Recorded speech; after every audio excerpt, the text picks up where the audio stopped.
नमस्कार दोस्तों। क्या आपके साथ भी ऐसा हुआ है कि आपको बोला जाए कि जाओ और स्टेज पे 10 लोगों को भाषण दो और आप जैसे ही स्टेज पर जाते हैं आपकी आवाज गायब सी हो जाती है, आपके हाथ पैर कांपने लगते हैं और आपका दिमाग बिल्कुल सुन्न हो जाता है, यानी जीरो हो जाता है। क्या आपके साथ ऐसा हुआ है? हुआ है तो कमेंट में जरूर बताएं। ऐसा मेरे साथ भी हुआ है, इसलिए मैं आपको बता रहा हूँ। मुझे पहली बार स्टेज पे भेजा गया और महात्मा गांधी का दिन था, महात्मा गांधी की जयंती थी और मुझे स्कूल में भाषण देने के लिए बोला गया। और जैसे ही मैं पहली बार स्टेज पे गया तो मेरे हाथ पैर कांपने लगे और मेरा दिमाग बिल्कुल ब्लैंक सा हो गया और आवाज गायब। सब लड़के हंसने लगे कि क्या हुआ इसे। फिर मैं नीचे आया और बहुत कांपने लगा और फिर मैंने देखा कि मेरे अंदर क्या कमी है और मैंने खुद को सुधार किया और अब मैं 100 क्या, 1000 क्या, 10,000 लोगों के सामने भी बात कर सकता हूं। तो आज के इस वीडियो में मैं आपको ऐसी टिप्स देने वाला हूं जिससे आप 10,000 क्या, लाखों लोगों के बीच में बोलने से भी डरेंगे नहीं, आपकी आवाज रुकेगी नहीं और आपके हाथ पैर नहीं कांपेंगे। तो चलिए ज्यादा देरी ना करते हुए जानते हैं कि आखिर हम पब्लिक स्पीकिंग यानी मंच पर कैसे बोले बिना डरे। तो फ्रेंड्स, हमारी टिप नंबर सबसे पहली टिप है, वह है अगर आपको जब भी आपको कहा जाए कि कल आपका भाषण है, आपको लोगों के सामने बोलना है, तो आपको सबसे पहले क्या करना है? आपको करना है कि आपको फेक ऑडियंस गेम करना है। क्या करना है? Fake audience game. इसमें आपको क्या करना है कि आपको जब भी आपका अगले दिन भाषण हो उससे एक दिन पहले आपको अपने परिवार की ऑडियंस बनानी है। परिवार में समथिंग 5 to 6 मेंबर्स होते हैं, उनको सामने बिठाना है और आपकी स्पीच जो आपने लर्न की है वो स्पीच बिना डरे ऐसा लगना चाहिए कि सामने लोग वो ही बैठे हैं जो कल बैठने वाले हैं और उनके सामने आपको बिना डरे पूरी स्पीच बोलनी। इससे होगा यूं कि आपको लगेगा कि मैं तो बिना डरे पूरी स्पीच बोल पा रही या बोल पा रहा हूं। इससे आपका डर बोलने का खत्म हो जाएगा और आप जब स्टेज पे जाएंगे तो आप डरेंगे नहीं।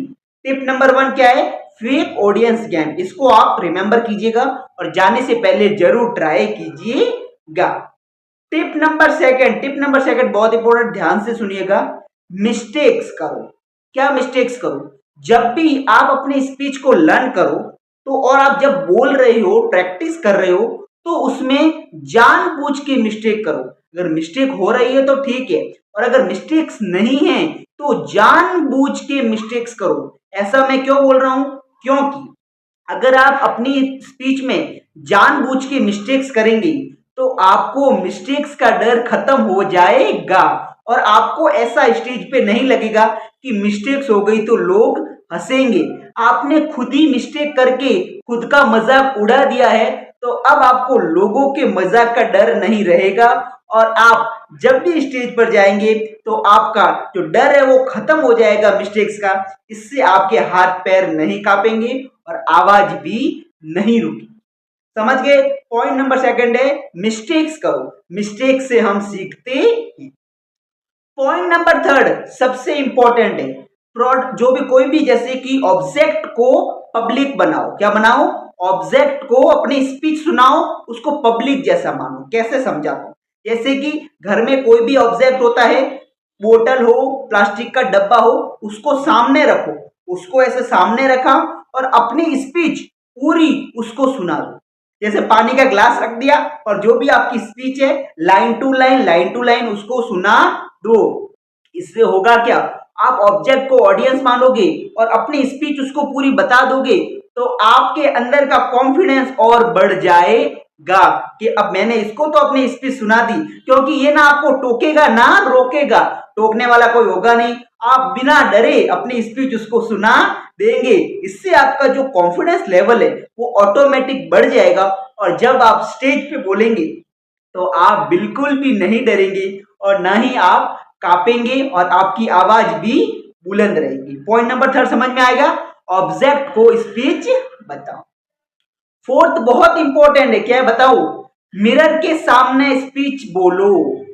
यस माय डियर फ्रेंड, जब भी आपकी अगले दिन स्पीच हो उससे एक दिन पहले आपके घर, सबके घर पे मिरर होगा, तो मिरर के सामने जाकर ऐसे खड़े होना है और मिरर के सामने एकदम कॉन्फिडेंस के साथ अपनी पूरी स्पीच को बोलना है, लाइन टू लाइन डिक्टो एकदम जो आप उस दिन बोलने वाले हैं। इससे होगा यूं, आप अपने कांच में अपने आप को देखोगे कि ये तो मैं हूं, ये तो मैं स्पीच बोल रहा हूं, मेरे से कुछ गलतियां नहीं हो रही है। इससे होगा यूं, आप अपने आप को शाबाशी देंगे और आपके ऊपर पूरा कॉन्फिडेंस आपको हो जाएगा कि मैं कल कर सकता हूं, मैं किसी से नहीं डरूंगा और मेरा मजाक उड़ाने वाला भी कोई नहीं होगा। इससे हमेशा मिरर के सामने आप जब बोलेंगे ना, तो आपको खुद पर कॉन्फिडेंस होगा कि मैं कर सकता हूं, अब मुझे कोई नहीं रोक सकता है। समझ गए आप, पॉइंट नंबर 4 भी समझ गए। अब पॉइंट नंबर इंपॉर्टेंट है 5, इसको ध्यान से सुनिएगा, बहुत इंपॉर्टेंट बता रहा हूं। पॉइंट नंबर 5 ध्यान से सुनिएगा, बहुत इंपॉर्टेंट पॉइंट बता रहा हूं। 4 मैंने आपको बता दिया कि मिरर के सामने कैसे, मिरर के सामने बोलना है, इससे आपका जो डर है वो खत्म हो जाएगा। पॉइंट नंबर 5 में आपको बता रहा हूं कि जब भी आप स्टेज पर जाए, कि जब भी आप स्टेज पर जाए और बोलना शुरू करें, तो एक जगह खड़े होके मत बोलिएगा। क्या बोल रहा हूं मैं, एक जगह खड़े होके मत बोलिएगा, इधर इधर इधर टहलिएगा। जैसे आपने देखा होगा मोटिवेशनल स्पीकर्स सोनू शर्मा, हर्षवर्धन जैन है, वो एक जगह खड़े होके अपनी स्पीच नहीं बोलते हैं, वो इधर और इधर टहल के बोलते हैं। क्यों, आप इधर और इधर ऐसे ऐसे चल के अपनी स्पीच बोलेंगे तो आपका जो मूवमेंट है उस पर आपका ध्यान होगा, ना कि स्पीच पर, और आपका माइंड डाइवर्ट हो जाएगा। बिना डरे आप अपनी स्पीच को बोल पाएंगे। इस महत्वपूर्ण इंपॉर्टेंट स्पीच को, ये जो स्टेप है इसको पता याद रखिएगा, क्योंकि आप एक जगह खड़े होकर स्पीच बोलेंगे ना तो आपको एकदम अलग सा फील होगा, बहुत डर जाओगे आप। और अगर आप ऐसे ऐसे घूम के अपनी स्पीच बोलोगे तो आप बिना डरे अपनी स्पीच को कंप्लीट कर पाओगे। तो माय डियर फ्रेंड्स, आज मैंने आपको 5 पॉइंट बताए, इन सब पॉइंट्स को याद रखिएगा और जब भी आपकी स्पीच हो इन पॉइंट्स को अच्छे से प्रैक्टिस करके जाइएगा, तो आप अपने सामने 10,000 लाख या 10 लाख लोगों के बीच में भी नहीं डरेंगे। तो मिलते हैं अब अगले वीडियो में। अगर चैनल पर नए हो तो चैनल को सब्सक्राइब कर दीजिएगा, और अगला टॉपिक आपको किस पर चाहिए कमेंट में जरूर बताइएगा। आज के लिए इतना ही, धन्यवाद।